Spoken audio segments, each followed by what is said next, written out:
See, in atomic structure, your first topic is cathode rays. Cathode rays was discovered by William Crookes, but this experiment was done by Sir J.J. Thomson. Experiment was done by J.J. Thomson, but not cathode rays was discovered by J.J. Thomson. This experiment of cathode rays, cathode ray discharge tube experiment, it was done by Sir J.J. Thomson. But the discovery of cathode rays was done by William Crookes. See, production, how cathode rays will be produced. Initially originate from the metal, also formed due to bombardment of molecules of the gas inside the discharge tube by the high-speed particles which are emitted from the cathode. See, this is a discharge tube. This is cathode. This is anode. This is glass discharge tube. This is glass discharge tube. And this is suction pump.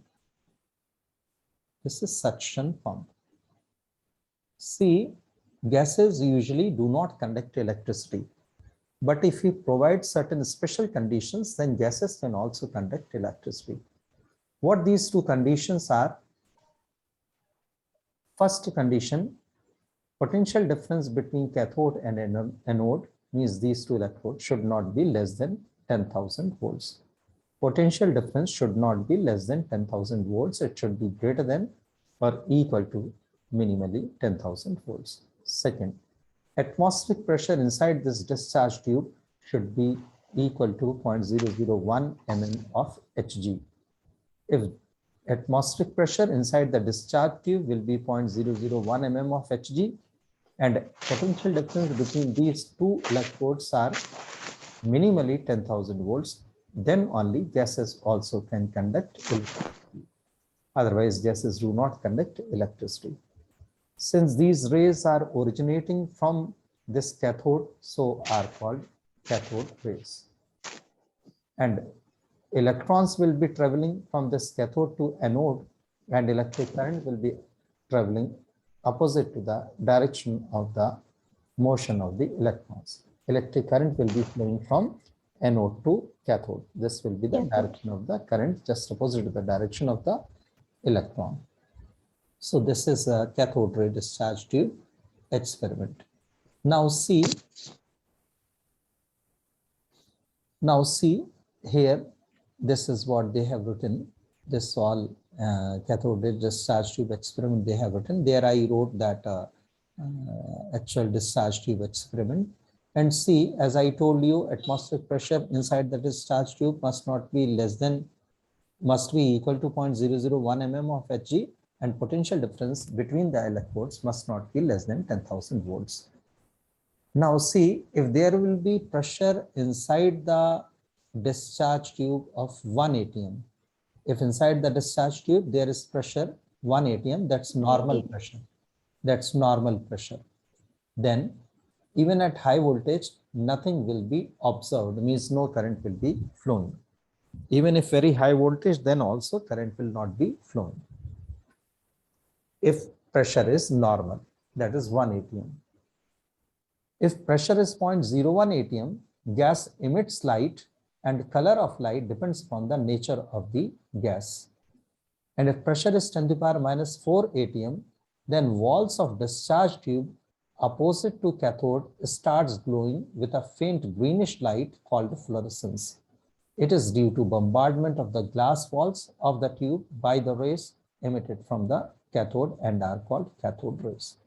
So atmospheric pressure inside the discharge tube, if it is 10 to the power minus 4 atm, then this fluorescence will be observed, faint greenish light, fluorescent light will be observed, and it happens because the cathode rays, the rays emitted from the cathode, that is cathode rays, are bombarding with the glass walls, and these rays are called cathode rays. See what properties Sir J.J. Thomson in this experiment observed, or you can say studied, for cathode rays. He stated that he stated that cathode rays travel in a straight line. Cathode rays travel in a straight line.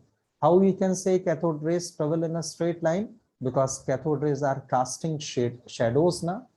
Cathode rays cast shadow. So on that basis, you can say that cathode rays travel in a straight line. See, if any light is casting shadow, it means it is traveling in a straight line. If there is no shadow, it means it is not traveling in a straight line. These cathode rays rotates a light paddle wheel which is kept on their way. What does it mean? It means cathode rays are having mechanical energy.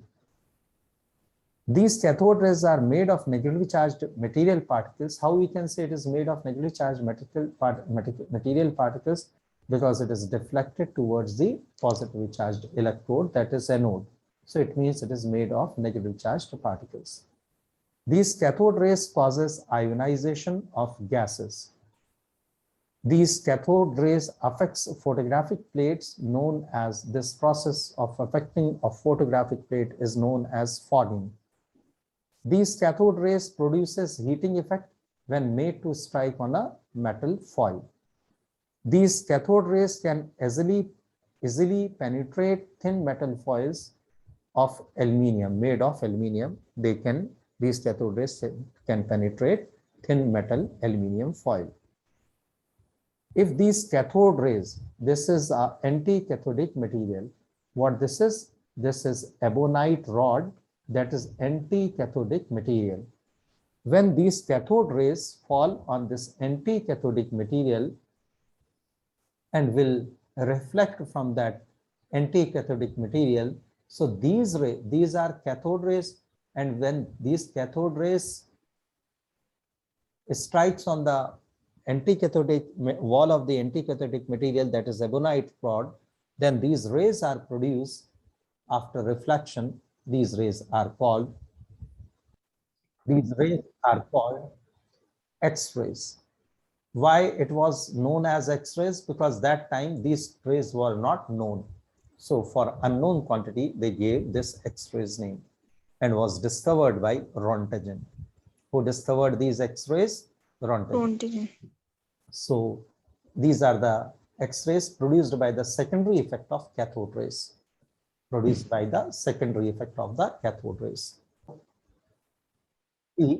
When these cathode rays strike against the glass surface or screen coated with zinc sulfide, produces fluorescence, that is glow. Gauge found that the charge upon mass ratio, that is E upon M ratio of these cathode rays, which are made of electrons, and this charge upon mass ratio is known as a specific charge, and its value is 1.76 into 10 to the power 8 coulomb per gram. 1.76 into 10 to the power 8 coulomb per gram. This was the charge upon mass ratio for cathode rays, and this value was given by Thomson. Now see, absolute mass of an electron. What does it mean? Millikan's value of charge, Millikan's value of charge upon Thomson's value of charge upon mass ratio. So Millikan's value of electron, that is the charge of the electron, 1.6 into 10 to the power minus 19 coulomb, and what Thomson's value of charge upon mass ratio is 1.76 into 10 to the power 8 coulomb per gram. So what value you will get? You will get 9.1 into 10 to the power. If you'll simplify this, what value you will get? You will get 9.1 into 10 to the power minus 31 kg. You will get 9.1. You will get 9.1 into 10 to the power minus 31 kg. If you simplify this, you will get 9.1 into 10 to the power minus 31 kg.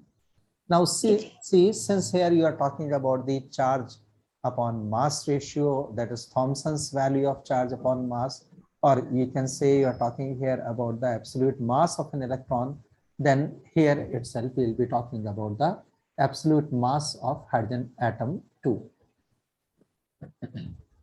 Absolute mass of hydrogen atom is 1.008 AMU. If if you want to write it in gram, then divide this 1.008 AMU by 6.023 in 10 to the power 23 gram.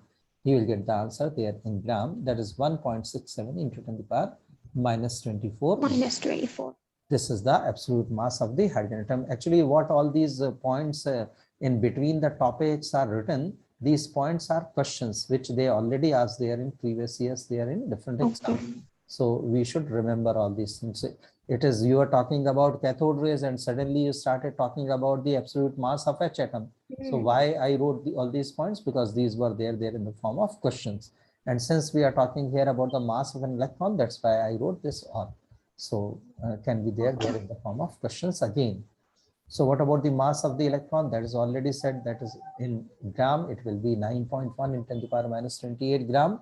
And mass of hydrogen atom upon mass of electron. If we want to calculate that how much heavier hydrogen atom in compared to electron is, so that is 1835 times heavier than the, it is 1835 times heavier than the mass of the electron. Hydrogen atom is 1835 times heavier than the mass of the hydrogen. Mass of electron.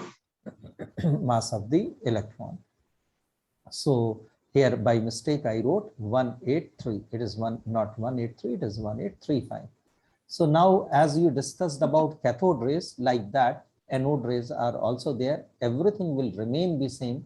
Just cathode rays are made of electrons and anode rays are made of protons. That's the point. Proton. So there in one more very important point, see in cathode rays of different gases made of different gases, you will be taking charge upon mass ratio. And in anode rays also, which are made of proton, you will be taking charge upon mass ratio. See, cathode rays made of different gases, their number of electrons will be different in different gases. Hydrogen will be having 1, helium will be having 2, oxygen will be having 8, F will be having 9, Cl will be having 17. So number of electrons in different cases, different gases, for all such different gases, in case of cathode rays, their charge upon mass ratio will always be same, because the mass of the electron is almost negligible. So whether electron is 1 or 20 or 30 or 40, it doesn't make any difference, because when denominator is a very, very small value, then it will never be considered, it will be ignored. So for all gases, cathode ray discharge tube experiment, for all gases, E upon M ratio of cathode rays will be same. For different gases, E upon M ratio of cathode rays will be same, but E upon M ratio of different gases for anode rays will never be same, because the mass of the proton is not negligible. So you can't avoid it, you can't ignore it. Different gases will be having different number of protons, and different protons will be having different masses. So that there, in case of anode rays, E upon M ratio for different gases will never be ignored. Different gases will be having different E upon different M values. Yes. But cathode rays, their E upon M ratio for different gases will remain the same, because number of electrons will be different, but the magnitude of the mass of the electron will remain be negligible only. So for all gases, irrespective of the number of the electrons. So that's why this is the important point which we should consider. Remember. Now see, yeah, rest everything is same. Anode rays are made of protons and cathode rays are made of electrons. And this E upon M ratio of anode and cathode, that is also different. That's all. Rest everything will remain the same. So you should go through this anode rays, and if any issue, then you can ask me. Okay. Now, what next is nature of radiations. Nature of radiations. Before going to nature of radiations, first we'll discuss about the radiations. What radiations are? See, in 7th class, there was a chapter in science, conduction, convection, and radiation. In class 7th, this was the name of the chapter there in science book, conduction, convection, and radiation. See, what is the meaning of conduction? If transfer of heat is through solid, then that process is called conduction. then it is called convection. If the transfer of heat is through liquid and gases, if the transfer of heat is through liquid and gases, then such process will be known as convection. And if the transfer of heat is through vacuum, through space, then it is called radiation. So if there is transfer of heat through vacuum, transfer of heat through space, then it is called radiation. Fine. Yes, sir. So that's this was the name of the chapter, and this is the best definition for radiation. What definition for radiation you will be getting there in 11, 12 classes books, NEET, JEE books. That will be very complicated one. This was very easy one, which you can get only there in the class 7th book. Now see the nature of the radiation. Now here we discussed about the definition of electromagnetic radiations, or you can say simply radiations. What electromagnetic radiations or radiations are? Waves which do not require any medium to travel are called radiations. If some solid medium is required, then it is called conduction. If liquid or gaseous medium is required, then it is called convection. And if there is no medium required to travel, then such waves will be known as radiations, or you can say electromagnetic radiation. Now see what next topic is nature of radiations. See, first corpuscular theory of light was there, and it was given by Newton. According to this corpuscular theory of light, light is a stream of particles. Light is a stream of particles, and this corpuscular theory of light can explain reflection and refraction of light, but failed to explain interference and diffraction. What interference and diffraction is? See, these two cars are going there in the same direction, or you can say two waves are moving there in the same direction. Then the resultant will get increased now. This is called interference. But if see, one wave is going there in this direction, and second wave is going there in this opposite direction. So resultant will become 0 na, plus half, minus half, plus 0.2, minus 0.2, plus 0.3, minus 0.3. So resultant will be 0 na. Yes. That is called diffraction. So interference means superimposition. Interference means one wave is superimposing another wave, and if one wave is moving there in the opposite of the first wave, then that is called diffraction. So this is what the meaning of interference and diffraction is. Now see, as I told you, interference and diffraction you can't explain. Reflection and refraction you can explain with the help of this corpuscular theory of light, which was given by Newton. So now because of this, there was need of a new theory which can justify the nature of radiation, which can justify the nature of light, which can justify the nature of the electron. So second theory was given, it was wave theory of radiation. Maxwell gave this wave theory of radiation. According to Maxwell, radiation travels in the form of wave. According to Maxwell, radiation travels in the form of wave. This is thrust, this is trough, thrust, and then trough. So radiation travels in this way. This could explain this Maxwell's wave theory of radiation could explain interference and diffraction, but couldn't explain photoelectric effect and black body radiation. So photoelectric effect and black body radiation we will do later words. This theory, wave theory of radiation, is unable to explain photoelectric effect and black body radiation. This wave theory of radiation shows that radiations can interfere. Means this is one light is going and another light can go like this. Another light can go like this. So one radiation, one wave can interfere another wave. One wave can interfere another wave. What does it mean? Radiations are not having any fixed position or delocalized. One wave can interfere another wave. So what does it mean? Radiations are delocalized. They do not have any fixed position. Fine. And see waves here. Continuity now. So waves are continuity. But particles will be like this now. There will be gap between two particles. So discontinuity will be there. Continuity will not be there. Discontinuity will be there. And particles are localized and can't interfere each other. But waves can interfere. Waves can interfere each other, and waves are delocalized and have continuity. But particles are localized and do not have continuity.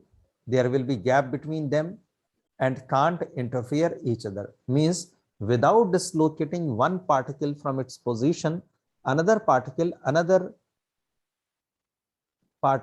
can't go through it, can't go past it. That's what the point is.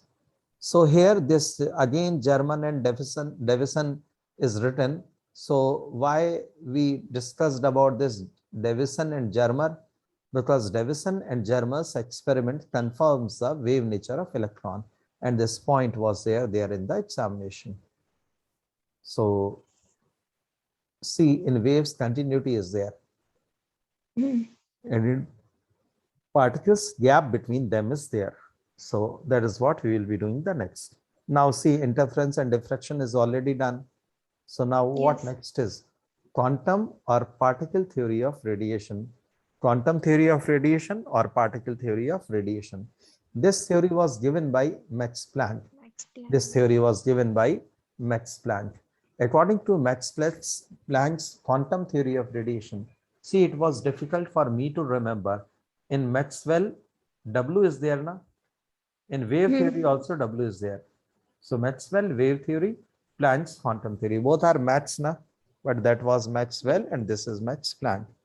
So radiations travel in the form of discrete bundles of energy called quanta. Radiations travel in the form of discrete bundles of energy called quanta.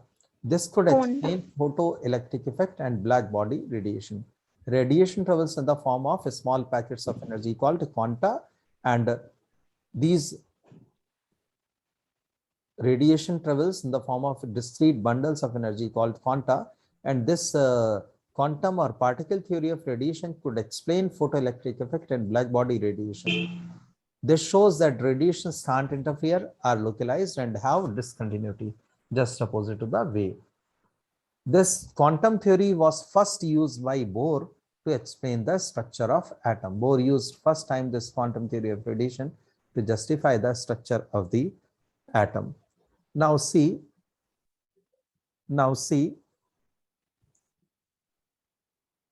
quantum theory of radiation was used by Einstein to explain photoelectric effect. This quantum theory of radiation was used by Einstein to explain the photoelectric effect. Scintillation method and photoelectric effect confirms the particle nature of electron. These are the two methods. Scintillation method, this was also questioned. Photoelectric effect and scintillation method both confirms the particle nature of electron. Quantum theory of radiation was used by Einstein to explain photoelectric effect. See, these are the radiations and these are the particles and these are the waves. These are the particles, these are the waves. These are the particles, these are the waves. So, this is all about the quantum theory of radiation and particle theory of radiation. What next is? Now, there was confusion. Maxwell was saying that it travels in the form of wave. Max Planck was saying no, it travels in the form of particle. Now there was a question, who is right? Whose statement is correct? Whose statement is correct? So what they said, de Broglie said that radiation not only travels in the form of particles, but travels in the form of waves too. So radiation is possessing dual nature. It is traveling in the form of wave as well as it is traveling in the form of particle. This de Broglie's dual nature of radiation is based on Mulliken's oil droplet experiment, which shows that it is having particle nature, and a diffraction study, which shows that it is having wave nature. Radiation travels in the form of waves as well as in the form of particles. That is already I stated Einstein proposed the dual nature of radiation and de Broglie proposed the dual nature of matter. Einstein proved the presence of photons in photoelectric effect on the basis of quantum theory of radiation. See, what was the Einstein's equation? Einstein's equation was E is equal to mc square. And what was the Planck's equation? E is equal to hc upon lambda. It is actually h nu. Nu is equal to c upon lambda. So that's why we have written hc upon lambda. See, both are E. So you'll equate them. So mc square is equal to hc upon lambda. This c and this c will be cancelled. Mc is equal to h upon lambda. What m is? Mass. What c is? Velocity. What will be the product of mass and velocity? Product of mass and velocity will be momentum. So P is equal to h upon lambda. This P is momentum, h is Planck's constant, that is 6.625 in 10 to the power minus 34 joule into second, and this is wavelength lambda. The distance covered by the wave there in traveling single wave, that is called wavelength. So this all is over.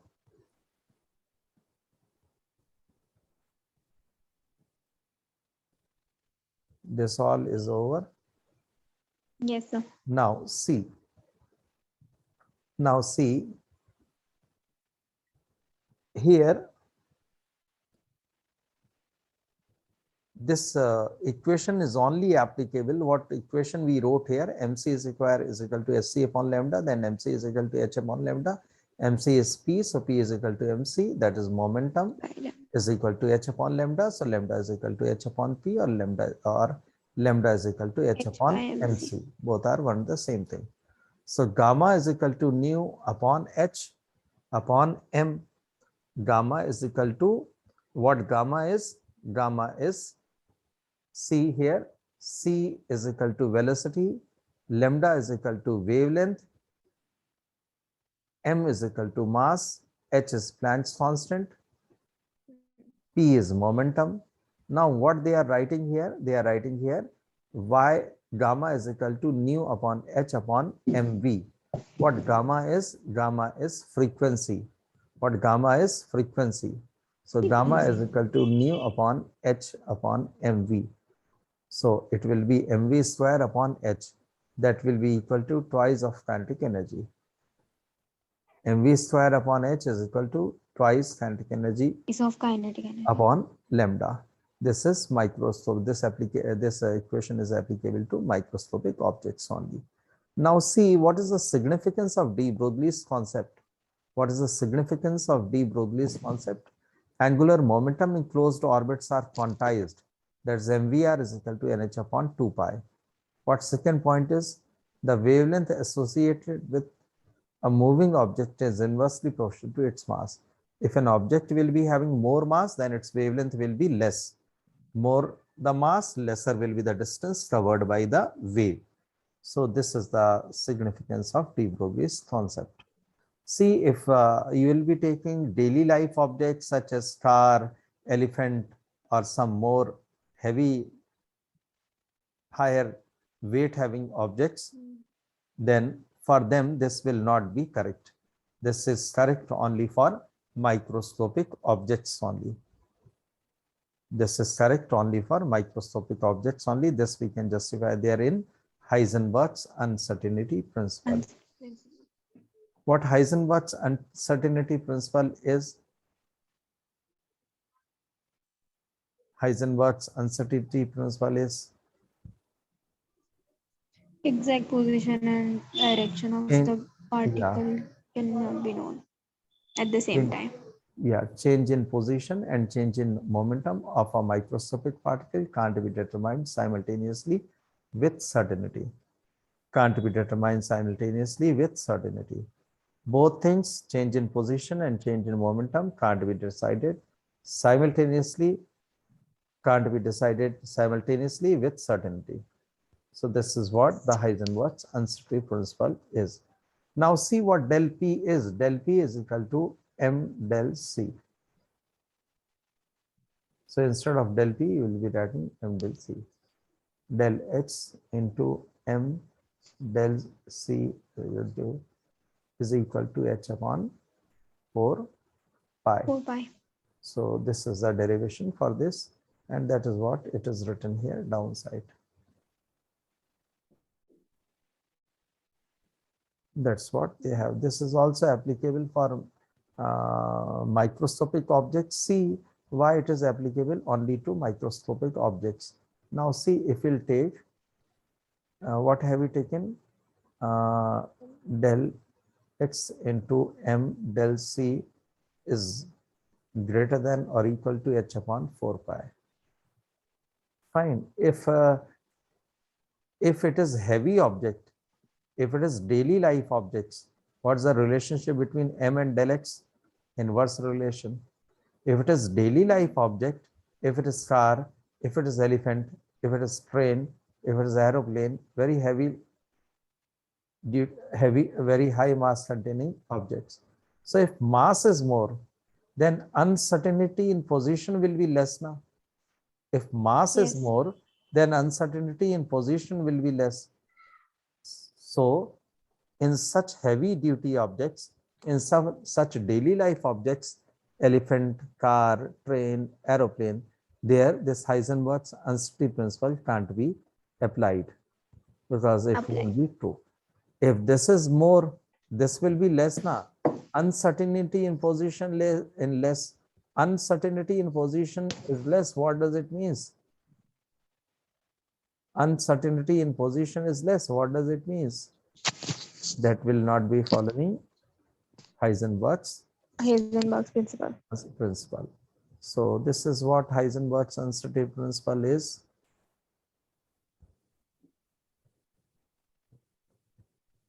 Only microscopic objects only can follow Heisenberg's uncertainty principle. Never daily life objects, never heavy duty objects can follow. Object. Now see, this is of no use. Then what you have done, just revision of that. Now see shapes of the orbitals. A spherical subshell is S subshell, and that is non-directional. What does it mean? See, if it is like this is one S, this is another S, this third S. So S is always non-directional, and S subshell is always directional. S is always non-directional. S is always non-directional and spherical. Means see, if you are taking a pencil, if you are using pencil from certain specific direction, then also you can use it now. If you change the direction, pencil will not be there now. If you'll change the direction, if you'll change the direction of the pencil, then that pencil will not be working now, will be of no use now. So pencil is directional. But what about the eraser? If we'll change the direction of the eraser, will it stop working? No. It will work from any direction now. Yes. So, but pencil works there in a specific direction, but eraser can work from any direction. So pencil is directional and eraser is what? Non-directional. This is what the meaning of direction in chemistry is. Is it okay? Yes, See, sir. your badminton racket or cricket bat, from one specific direction only they work. What about the duster? Yes. What about the ball? You can hold a ball from any side. But what about the bat? What about the shuttlecock? This all we should know. So easy it is. Now see, we'll go to the p orbital. Here we stated that the S subshell is, here we stated that S subshell is spherical and non-directional. Means if we'll change the direction, their properties will not get changed. Now p orbital. P orbital is dumbbell shaped. P orbital is dumbbell shaped. It is directional. And p orbital is 3 generate orbitals. See, 3 degenerate means this is px, py, and pz. This is 3 degenerate orbital. Fine. Now see, if this is x-axis,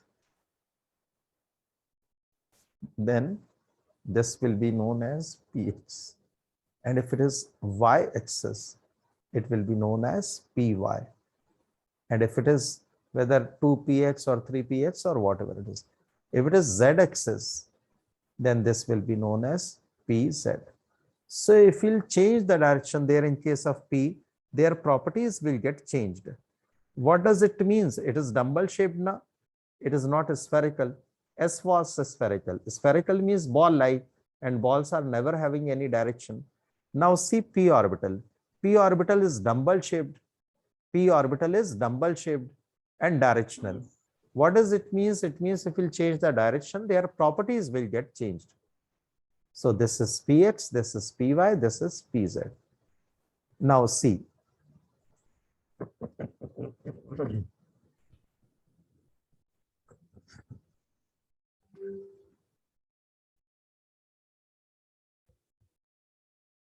Now see the d orbital. Now see the d orbital. D orbitals are in d subshell. There are 5 degenerate orbitals. There are 5 degenerate orbitals. D orbital is double dumbbell shaped. What's the meaning of double dumbbell? This is 1 and this is 2. Double dumbbell shaped and directional, except S, all are directional. See, 1 is dxy, 1 is dyz, 1 is dxz, 1 is dx square, y square, and the last one is dz square.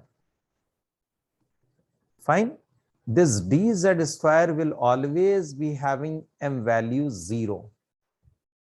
That what dz, what m value is, that in coming topics you will come to know. Dz square will always be having m value 0. That is magnetic quantum number na, will always be 0. What about the dxy? What about the dxy?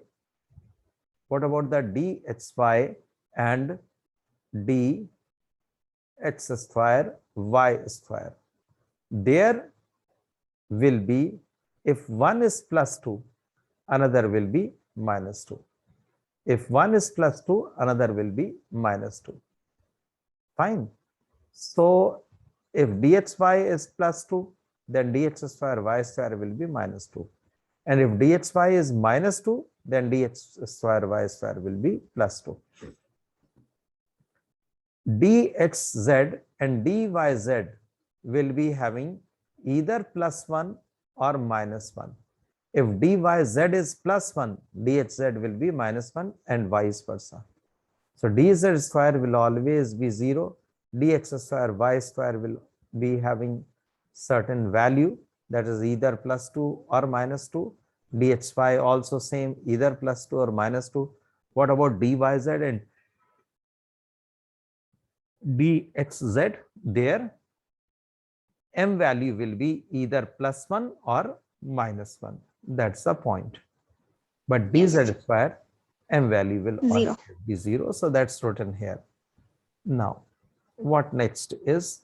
Next is shape of F subshell. What next is? Next is shape of F subshells. There is one more point related to this dz square. Dz square, what's the shape of dz square actually? See, dz square shape is like this, donut shaped. What shape it is having? Donut shape. It is having donut shape. It is cookies shaped. Donut shaped or cookies shaped. It is not double dumbbell. All d orbitals are double shaped, but this is not double shaped. It is donut shaped or cookies shaped. Fine? Always. Yes. Now see, dz square, 2 lobes along z-axis.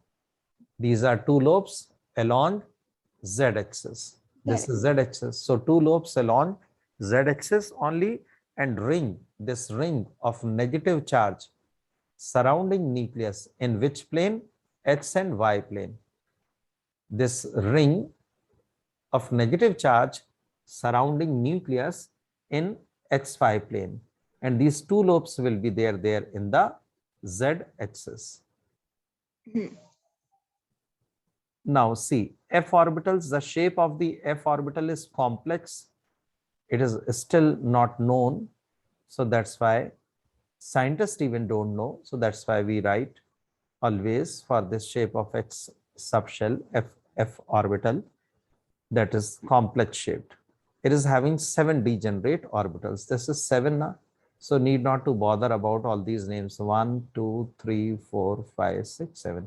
Need not to bother about the names. If you can learn it, but not in never, they never asked any question related to this all.